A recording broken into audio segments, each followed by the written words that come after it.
क्रीडांगण कार्यक्रम ऐकणाऱ्या सर्व रसिक श्रोत्यांचं कार्यक्रमामध्ये मनपूर्वक स्वागत आणि प्रेरणाचा सस्नेह नमस्कार. रसिक श्रोते हो, आजच्या कार्यक्रमामध्ये आपण काही वेगळ्या खेळाडूंना भेटणार आहोत. जाणून घेऊया त्यांचे हे वेगवेगळे खेळ आणि ऐकूया त्यांचे काही या खेळातील अनुभव. चला तर फार वेळ न दवडता ॲथलेटिक्स प्रकारातील बांबू उडी आणि चालणे या खेळ प्रकारामधील सुफिया, अनुकुमारी, प्रमोद आणि आदित्य या 4 खेळाडूंसोबत प्रेरणा साठे यांनी साधलेल्या संवादाचा पहिला भाग. नमस्कार श्रोते हो, क्रीडांगण कार्यक्रमामध्ये आज आपण अशा काही खेळाडूंना भेटणार आहोत ज्यांनी सुवर्णपदक, रजत पदक आणि कांस्य पदकाची कमाई केलेली आहे आणि ती सुद्धा अगदी कमी वयामध्ये. तसं पाहिलं तर हे खेळाडू 10वी 12वी किंवा कॉलेजचे विद्यार्थी आहेत. चला तर आपण त्यांनाच भेटूया आणि त्यांच्याकडून प्रत्यक्ष त्यांची ओळख ऐकूया. तुझं नाव सांग. माझे नाव सुफिया सिकंदर अन्सर. अच्छा, तू कुठे राहते? मी कुपवाडमध्ये राहते. ओके. तुझा खेळ?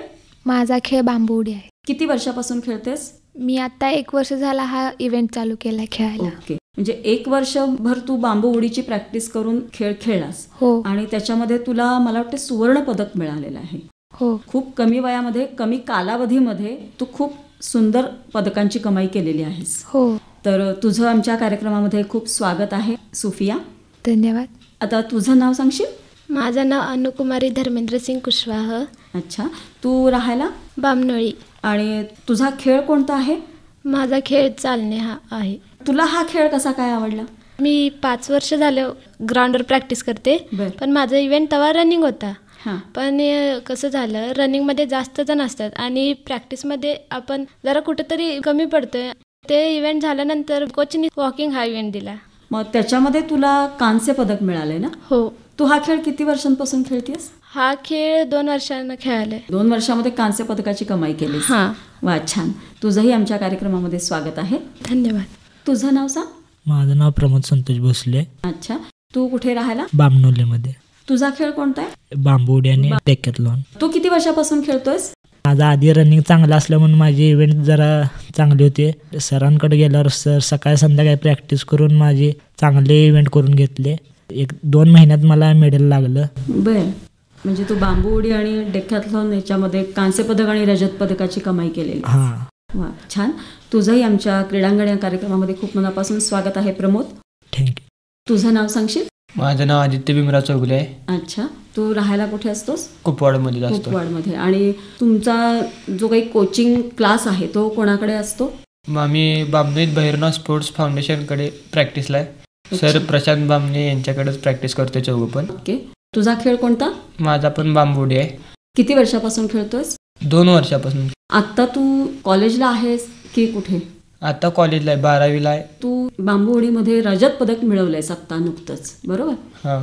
तर तुझंही आमच्या क्रीडांगण या कार्यक्रमामध्ये खूप मनापासून स्वागत आहे आदित्य. धन्यवाद. तर आता तुमच्या चौघांची पण ओळख आपल्याला झालेली आहे. सुफिया, अनुकुमारी, प्रमोद आणि आदित्य. तुमच्या चौघांचंही आपल्या या कार्यक्रमामध्ये खूप मनापासून स्वागत आहे. आता आपण आपल्या विषयाकडे थोडंसं वळूया. तर सुफिया, मला असं सांग की तुझा बांबू उडी हा खेळ आहे, बरोबर? 1 वर्षापासून तू खेळतेस. हो. तर हाच खेळ आपण निवडावा असं तुला का वाटलं? ॲक्च्युली मला हा इव्हेंट माहिती नव्हता. जेव्हा मी ग्राउंड स्टार्ट केला ना, तेव्हा आमच्या सरांनीच हा इव्हेंट मला दिला. बरं. त्यावेळेला तुला हा वेगळा काहीतरी इव्हेंट आहे, आपल्याला हा जमेल की नाही असं काही मनामध्ये शंका वगैरे आली? अशा तर खूप शंका आल्या, पण जेव्हा स्टार्ट केला ना तेव्हा कळायला लागलं. पण आमच्या सरांनी पण जरा मार्गदर्शन जास्त केलं, त्यामुळं काही नाही वाटलं. मग तू जेव्हा सरांच्याकडे जात होतीस आधी, तेव्हा तू कुठल्या खेळातून प्रॅक्टिस करायचीस? मी पहिल्यांदा स्टार्ट केलं आणि पहिल्यांदाच तो इव्हेंट दिला. त्याच्या आधी मी काहीच नव्हते करत. म्हणजे गेल्याबरोबर तुला हाच इव्हेंट दिला गेला आणि तेव्हापासून तू त्याची प्रॅक्टिस करायला लागलीस. घरच्यांचा खूप सपोर्ट होता. अच्छा. किती ते किती प्रॅक्टिस करतेस? म्हणजे 2 तास 3 तास या खेळासाठी वेळ किती देतेस? सकाळी 6 ते 8 आणि संध्याकाळी 5 ते मग कधी प्रॅक्टिस संपेल तेव्हा घरात जात होते. ओके. आपण रोजची प्रॅक्टिस करणं वेगळं, पण जेव्हा प्रत्यक्षात स्पर्धा येते त्यावेळेला मग त्याची वेगळी काही प्रॅक्टिस तुला करावी लागते? नाही, फक्त जास्त हार्ड वर्क करायला लागतं आणि माइंड सेट करण्यासाठी. अच्छा, मग माइंड सेट करण्यासाठी वेगळं काही करतेस अजून? नाही, तोच खेळ फक्त. मनापासून आवडतो तो खेळ? हो. अच्छा. आणि याच्यामध्येच तू सुवर्ण पदक पटकावलेस? हो. आता बांबू उडी हा तर खेळ प्रमोद आणि आदित्य तुमचाही आहे आणि तुम्ही चौघेही सरांकडेच कोचिंग करताय असं मगाशीच तू बोललास. होय. तर प्रमोद, तुझा काय अनुभव आहे? तुझे आधी कुठले खेळ होते? हा खेळ कसा निवडलास? मला हे खेळच माहीत नव्हता पहिला. बरं. मी आपलं रनिंगच करायचो क्रॉस कंट्रीची आणि मी मॅरेथॉनही खेळायचो. मी परत 2 महिने रेस्ट टाकलेलं, म्हणजे काहीच करत नव्हतो, घरीच असायचो, अभ्यासही करायचो. मग मला मित्र माझे त्यांना पण खेळायला आधी, तो म्हणला असा इव्हेंट कर, मेडल लागते. मग मी सरांना असं बोललो, मग सर म्हणले आपण देऊ. मग डेक्कॅथलॉन इव्हेंट, ह्या इव्हेंटला 10 खेळ असतात. कोणते कोणते? 100 मीटर, 400 मीटर, 1500 मीटर, लांब उडी, गोळाफेक, थाळी फेक, बांबू उडी, हाय जम्प, अशा प्रकारचे 10 खेळ असतात. मग त्यात बांबू उडी पण होती. मग सर म्हणले हे 10 इव्हेंट खेळणारच आहेत, मग साईट इव्हेंट म्हणून बांबू उडीला पण नाव दे. साईट इव्हेंटला नाव दिलं, त्यातनं खेळलो. बांबू उडीला 2nd प्लेस बसला आणि डेक्कॅथलॉनला 3rd प्लेस बसला. अच्छा, म्हणजे रजत पदक आणि कांस्य पदक मिळवलंस. हो. 8 वर्षापासून सरांकडेच होतो. मग मला 11वीत गेल्यावर समजलं की असे इव्हेंट करायचे. मग मी इव्हेंट 11वीपासून सुरू केलो. क्रॉस कंट्री, 5000 मीटर आणि ट्रिपल चेस. मग हे 3 खेळ खेळत असताना तू अचानक बांबू उडी आणि डेक्कॅथलॉन याच्याकडे कसं काय वळलास? मी 2-3 वर्षे प्रयत्न केले. थोडक्यासाठी नंबर जात होते प्रत्येक वेळेस. म्हणजे नॅशनलला सिलेक्शन झालं पण गेलो नाही. मग स्कूल गेमला ह्याला झालं स्टेटपर्यंत सिलेक्शन, पण तितक्यावर जाऊन परत येत होतो. मग मला पोरा असं माइंडसेट माझं हे झालं जरा चिडवत असते, खच्चीकरण करत असते, तू कशाला खेळतोय वगैरे. मग मी 2 महिने रेस्ट टाकलेली. परत कुठलाच खेळ खेळला नाही, पूर्ण बंद केली ती प्रॅक्टिस. मग मे महिन्यात मी सरांकडे गेल्यावर सरांना असं म्हणलं, माझ्या मित्रांनी सांगितलेला. मग सरांना म्हणलो मला असा इव्हेंट करायचा आहे. सर म्हणले ये आपण तयारी नीट करून घेऊ सगळी. 2 महिने राहिल्यात. मग मी पूर्ण 2 महिने प्रॅक्टिससाठी, बाकी काय कुठलं गाव नाही काय नाही, आणि काय पण करून ह्या वर्षी मेडल घ्यायचं म्हणून सरांनी पण खूप सपोर्ट केला. आणि घरच्यांचा पण सपोर्ट होताच, पण घरचे पण जरा नाराज होते कारण मी आधीपासून हे करायचं आणि यश येत नव्हतं. मग घरची म्हणायची हे काय नाही झालं तर अभ्यास तर कर, काय तर होईल. मेडल लागल्यावर मग सगळी खुश होते. तू जेव्हा पहिल्यांदा रनिंग करत होतास, क्रॉस कंट्री करत होतास किंवा ट्रिपल चेस करत होतास, त्यावेळेला तू कुठल्या कॉलेजमध्ये होतास? मी कॉलेजमध्ये गेल्यावरच, म्हणजे 11वीपासूनच इव्हेंट सुरू केले. तोपर्यंत आधी काही कुठले खेळ नाही, त्यावेळेस मी नुसतं असं म्हणजे क्रॉस कंट्री, म्हणजे आपल्या गावातल्या रेसा हे खेळायचो. असं काही स्पर्धेला बाहेर कुठं नव्हतं? बाहेर जात नव्हतं, म्हणजे माहीतच नव्हतं जास्त, असा अनुभव नव्हता.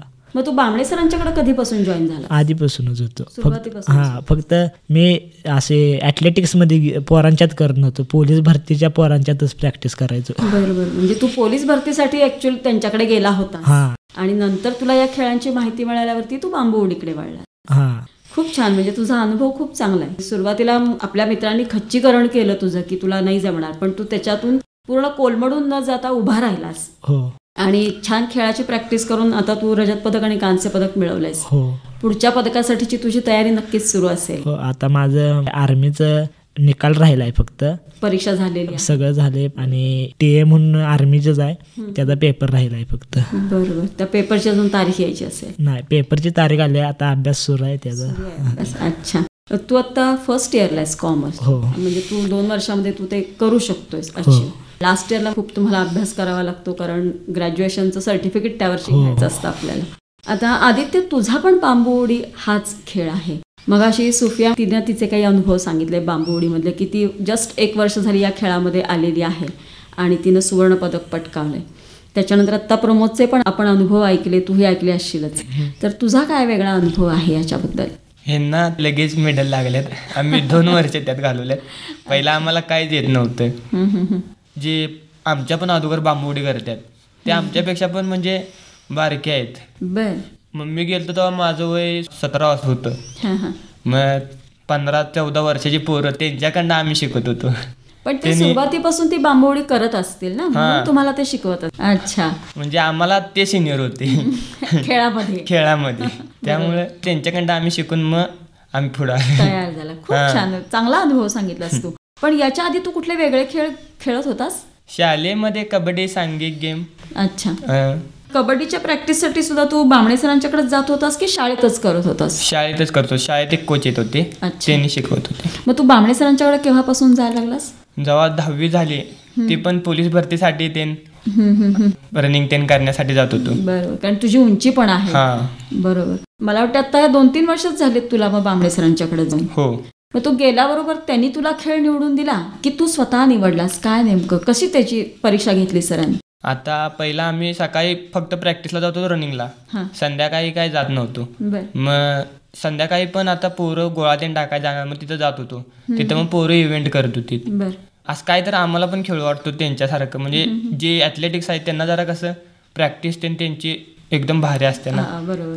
आणि ही पोलीस भरती नुसता गोळा टाकून जाणार. मग त्यांच्याबरोबर आता काय तर केलं पाहिजे आपण पण असं वाटलं. मग सरांच्यापाशी गेलो. मग सरांनी म्हणली तू 1-2 दिवस यांच्याबरोबर प्रॅक्टिस कर आणि मग मी तुला सांगतो कुठलं, म्हणजे तुझ्या ही स्ट्रेंथ बघून तुला देतो.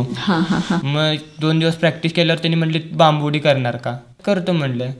मग त्यांनी म्हणली ह्या इव्हेंट घे तू. मग पहिल्या वर्षीच मग इव्हेंट चालू केलो, चांगली जम्प चालली. मग स्पर्धा पण लगेच आल्याच. 10वीचा पेपर एप्रिलमध्ये संपल्यावर ऑगस्टमध्ये शालेय स्पर्धा चालू झाल्या. मग जिल्ह्यात लागला लगेच, मग विभागात पण लागला. मग त्यात जास्त जरा आवड निर्माण झाली.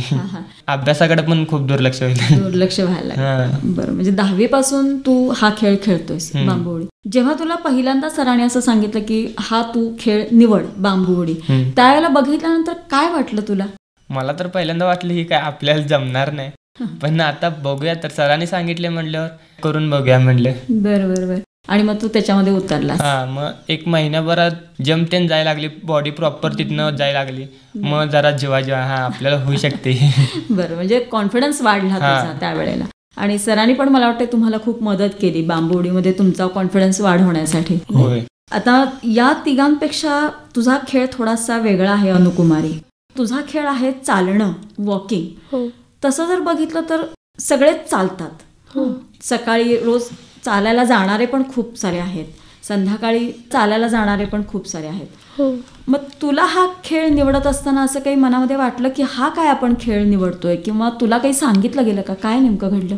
ॲथलेटिक्समध्ये हा नवीनच वॉकिंग इव्हेंट आलता. मग सरांनी म्हणलं आपण ग्राउंडवर सगळे गेम्स घेतो, हे पण एक गेम काय होतंय बघू, आपण रिझल्ट तरी बघूया आपण ट्राय करून. मग त्यावेळेस माझं पण 10वी संपलेलं होतं. 11वीचं म्हणजे अजून ॲडमिशन घ्यायचं होतं, सुट्टी होती. मग मे महिन्यात वॉकिंग स्टार्ट केलं होतं. तेव्हा 1-2 महिना प्रॅक्टिस केलं. त्यावेळेस मग फेडरेशन आमची स्पर्धा येतात ना, त्यावेळेस मग आमच्या कोचनी म्हणलं की ह्याच्यात भाग घे, काय होते बघूया. मग त्यावेळेस जिल्ह्यात नंबर आलं. जिल्ह्यात नंबर आल्यावर स्टेटसाठी लगेच आमची निवड होत्या फेडरेशनमध्ये. मग तेव्हा आम्ही नाशिकला गेलतो वॉकिंग इव्हेंटसाठी, स्टेटसाठी. तिथं गेल्यावर 5 किलोमीटर चालणे ह्याच्यात मग माझा 4था प्लेस आलता. आमच्या कोचनी म्हणलं की पहिला स्टार्ट करून अजून 2 महिने फक्त प्रॅक्टिस करून 4था आले, मग हाच इव्हेंट कर, हाच इव्हेंट तुला परफेक्ट होतोय. त्यानुसार मग मी विचार केलो की हा आपल्याला इव्हेंट होऊ शकतोय, म्हणून मग वॉकिंग इव्हेंटमध्ये स्टार्ट केलं. अच्छा, तुझा अनुभव खूप चांगला आहे. त्याच्या आधी तू कुठले खेळ खेळायचेस? ह्याच्या आधी मी पण क्रॉस कंट्रीज खेळत होतो. मग तू बाहेर अशी कुठल्या स्पर्धांना गेली होतीस का फक्त शाळेपुरतीच खेळलीस? बाहेर म्हणजे सांगली जिल्ह्यात कुपवाडात स्पर्धा असायच्या ना, तेवढ्यातच खेळत होतो, बाहेर नाही गेलो. म्हणजे जिल्हास्तरीय पर्यंत खेळलेली आहेस? क्रॉस कंट्रीकडनं तू डायरेक्ट चालणे ह्या इव्हेंटकडे कशी काय वळलीस? काय नेमकं घडलं तेव्हा? म्हणजे क्रॉस कंट्री दरवर्षी म्हणजे करत होतो, पण मला त्याच्यात यश प्राप्त होत नव्हतं. विभागापर्यंत जात होतं, विभागातून परत मग नंबर नाही यायचा, मग आहे तसंच यायचं. मग आमच्या कोचनी म्हणलं की तुम्हाला जरा इव्हेंट चेंज करून देऊया, बघू त्याच्यात होते का. पहिला मला पण बांबू उडी सांगितलेलं, पण ते काय जमत नव्हतं. उडी मारायला मला भीती वाटायची. म्हणून मग आमच्या कोचनी बघितलं की वॉकिंग हा पण एक इव्हेंट आहे, ॲथलेटिक्स नॅशनलपर्यंत इंटरनॅशनलपर्यंत इव्हेंट आहे. वॉकिंगच्या प्रॅक्टिस एक्सरसाइज वगैरे असतात, मग ते सर आम्हाला रोज सकाळ संध्याकाळ घेत होत्या. अच्छा. मग त्यानुसार वाटलं की वॉकिंग पण आपल्याला जमू शकते, कारण स्टेटला पहिल्यांदाच उतरलेलो तेव्हा 4th प्लेस लागलेला, म्हणून मग मनात वाटलं की आपण वॉकिंग करू शकतो. म्हणजे तिथंही तुमचा कॉन्फिडन्स वाढला आणि सरांनी तो तुमचा आत्मविश्वास वाढवण्यासाठी तुम्हाला खूप मदत केली. तू वॉकिंग मध्ये मला वाटतं कांस्य पदक मिळवलेस. म्हणजे आता तुमची अशी छान पुढं उडी सुरू आहे, वेगवेगळ्या पदकांची तुम्ही कमाई करायला लागलाय चौघे पण. रसिक हो, सुफिया, अनुकुमारी, प्रमोद, आदित्य या 4 खेळाडूंनी बांबू उडी आणि चालणे या खेळ प्रकारातून आपली दाखवलेली चमकदार कामगिरी, अगदी लहान वयामध्ये पदकांना घातलेली गवसणी यासारखे काही अनुभव आत्ताच ऐकले. या 4ही खेळाडूंसोबत प्रेरणा साठे यांनी साधलेल्या संवादाचा पहिला भाग आपण ऐकला. अजूनही त्यांच्याकडून खूप काही अनुभव जाणून घ्यायचे, पण ते पुढच्या कार्यक्रमामध्ये. कारण आपल्या आजच्या कार्यक्रमाची वेळ आता संपत आली. तेव्हा क्रीडांगण या कार्यक्रमाच्या सादरकर्त्या तेजा दुर्वे यांच्यासह या कार्यक्रमामधून मी प्रेरणा साठे आपणा सर्वांची आता रजा घेते. पुन्हा भेटू पुढील कार्यक्रमात. तोपर्यंत नमस्कार.